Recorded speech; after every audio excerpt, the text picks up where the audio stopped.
Assalamualaikum warahmatullahi wabarakatuh.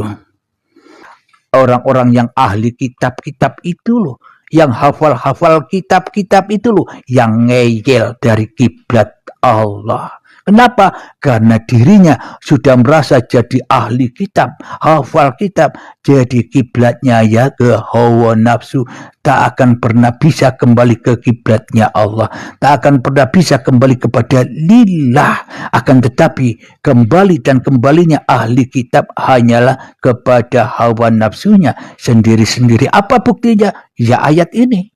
Saya tidak menuduh siapa, karena ayat ini Allah sendiri yang mengatakan, penciptanya sendiri yang mengatakan. Saya ulang ya, agar tidak salah paham. Al-Baqarah 145, dan walaupun engkau Muhammad memberikan semua ayat keterangan kepada orang-orang yang diberi kitab itu, mereka tidak akan mengikuti kiblatmu. Dan engkau pun tidak akan mengikuti kiblat mereka. Apa sih maksudnya kiblat? Iman. Nabi Muhammad itu imannya yang nyata, yang wujud, yang nampak, yang jelas hanya Allah daripada Muhammadnya. Apa buktinya? Muhammad bukan kamu yang melempar, aku yang melempar. Inilah kenyataan kiblatnya Nabi Muhammad, bahwa Allah lebih wujud daripada Muhammadnya. Dan Nabi Muhammad tak mungkin ikut kiblat manusia-manusia yang ingkar kepada Tuhannya. Dan orang-orang yang ingkar pun tidak akan pernah mengikuti kiblat-kiblatnya Nabi Muhammad, kecuali orang-orang yang ditunjuki oleh Allah. Subhanallah, maha benar Allah dengan segala firman-Nya.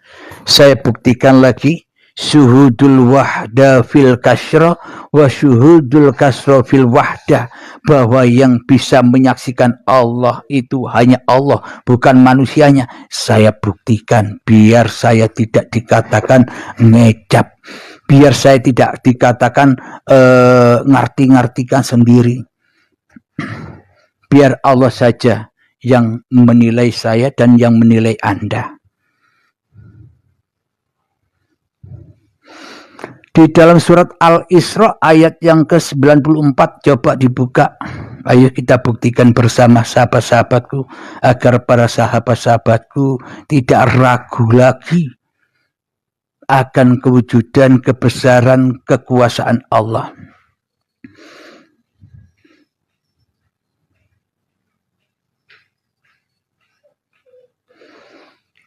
Bismillahirrahmanirrahim. Wa ma mana'an nasa an yu'minu idh ja'ahumul huda illa an qalu ab'athallahu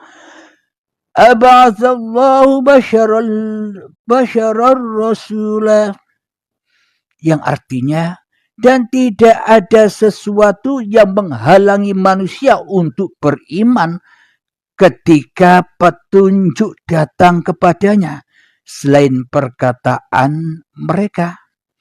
Mengapa Allah mengutus seorang manusia menjadi rasul? Maknanya, dan tidak ada sesuatu yang menghalangi manusia untuk beriman ketika petunjuk datang kepadanya. Dan tak akan pernah ada manusia bisa menolak petunjuk Allah bagi orang-orang yang ditunjuki oleh Allah. Bagi orang-orang yang rela, yang ridho, hanya Allah sebagai Tuhannya, bukan diri manusianya yang jadi Tuhan seperti selama ini. Dan tidak ada sesuatu yang menghalangi manusia untuk beriman ketika petunjuk datang kepadanya selain perkataan mereka. Mengapa Allah mengutus seorang manusia menjadi rasul? Nah, inilah tanda bukti setiap manusia itu pasti Rasulullah bila sudah diberi petunjuk Allah. Maknanya hatinya selalu lurus lillahi ta'ala, daripada kepada li nafsinya. Maka dari itu para nabi dan para rasul menyeru kepada seluruh umat manusia agar manusia pun juga bisa pulang ke hadirat Tuhannya, bisa pulang ke rahmat Tuhannya.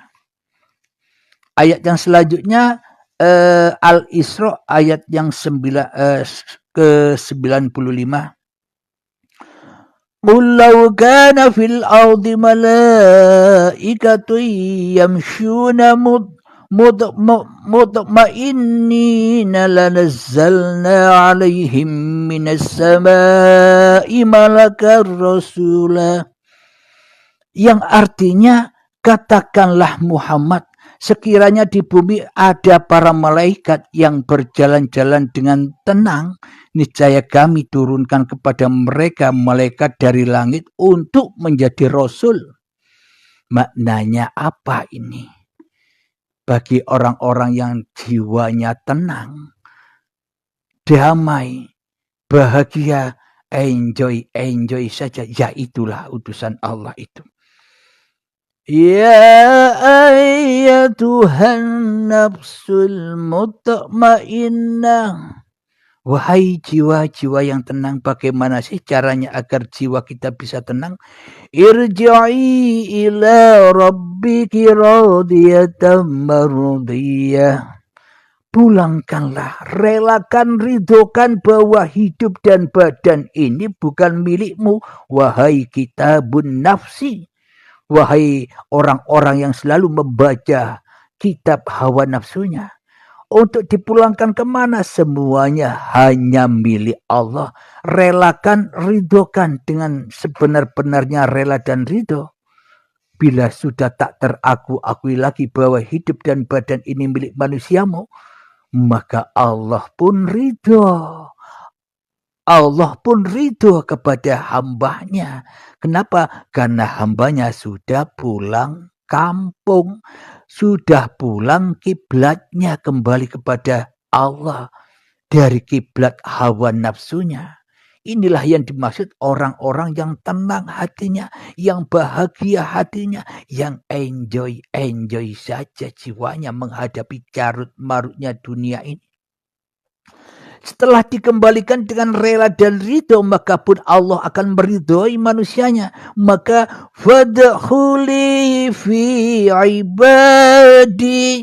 Yaitulah yang dimaksud mengabdi. Yaitulah yang dimaksud menyembah. Bukan yang lainnya. Bukan sholatmu tanpa persembahan. Bukan ibadahmu tanpa persembahan. Ngapain sholat, ngapain ibadah kalau tidak menyembah kepada kiblat yang dulu pernah kita kiblati. Jadi sholat ibadah itu untuk tujuannya untuk mengembalikan kiblat yang dulu pernah kita kiblati. Agar apa? Agar kita belajar mati. Sholat 5 waktu tujuannya belajar mati. Dzikiran tujuannya belajar mati. Berdoa tujuannya belajar mati. Sholawatan tujuannya belajar mati. Bangun tidur sampai tidur lagi tujuannya belajar mati. Semuanya belajar mati. Itulah yang dimaksud menyembah, mengabdi kepada uripe Allah. Bila sudah begitu, bila sholatnya sudah bisa mati, ibadahnya sudah bisa mati, berbuat baiknya sudah bisa mati. Makna mati itu apa? Karena yang bisa sholat, yang bisa ibadah, yang bisa berbuat baik kan hanya Allah. Maknanya mati itu sudah tak terakui meskipun saya Abdul Halim sholat 5 waktu. Meskipun saya sholat rawatib setiap hari, tapi di dalam itu semua aku mati di dalamnya. Maknanya apa? Tak mungkin Abdul Halim bisa berbuat seperti itu tanpa Tuhan.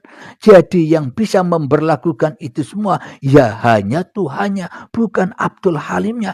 Inilah yang membuat hati manusia damai itu.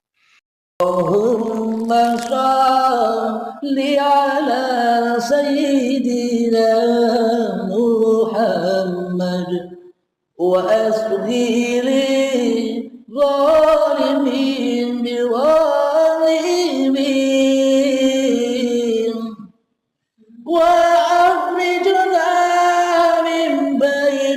بينهم سالمين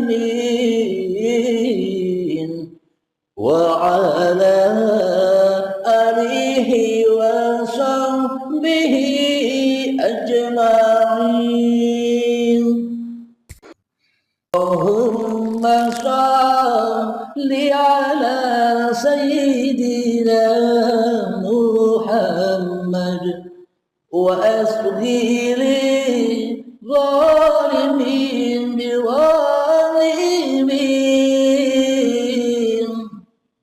وأخرجنا من بينهم سالمين وعلى